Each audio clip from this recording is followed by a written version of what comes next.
పరశురాముడినే ఓడించిన భీష్ముడు 1,00,000 మంది ఒక్కసారిగా వచ్చినా గానీ యుద్ధంలో ఓడించగలిగిన భీష్ముడు మహారాజు ఎందుకు కాలేడు?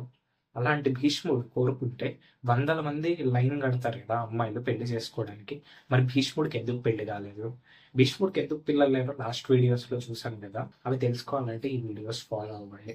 అంతటి భీష్ముడు ఇప్పుడు శంతను మహారాజు దగ్గరికెళ్ళిన తర్వాత ప్రిన్స్‌గా పట్టాభిషేకం జరిగిందనమాట. దాని తర్వాత నేను ప్రీవియస్ వీడియోస్‌లో మీకు చెప్పా కదా! ఉపరిచరవు వసు శమన్ పట్టం. ఒక మత్స్యగంధి అంటే ఒక చేపకి ఇద్దరు పిల్లలు పుట్టడం. అందులో ఒక ఆమె సత్యవతి. ఆమె మత్స్యగంధి. ఆమెకి వేదవ్యాసుడు పుట్టడం.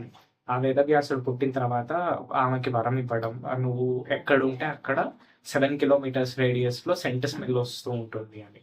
అప్పుడు ఆ సెంట్ స్మెల్లే ఈ కథ మొత్తాన్ని మలుపు తిప్పుతుందనమాట. ఇప్పుడు శంతను మహారాజు ఒకరోజు బయటకు వెళ్తాడనమాట. అక్కడి నుండి ఒక చాలా మంచి పర్ఫ్యూమ్ స్మెల్ వస్తూ ఉంటుంది. ఎక్కడి నుండి వస్తుంది ఈ పర్ఫ్యూమ్ స్మెల్ అని తను వెళ్తే అక్కడ సత్యవతిని చూస్తాడనమాట శంతను మహారాజు. అప్పుడు సత్యవతి నచ్చుతుంది. సత్యవతికి కూడా శంతను మహారాజు నచ్చుతాడు. కానీ వీళ్ళిద్దరి పెళ్లికి మాత్రం ఒప్పుకోరనమాట. ఎందుకు ఒప్పుకోరన్నది రేపు వీడియోస్‌లో చూద్దామనమాట. జై శ్రీకృష్ణ.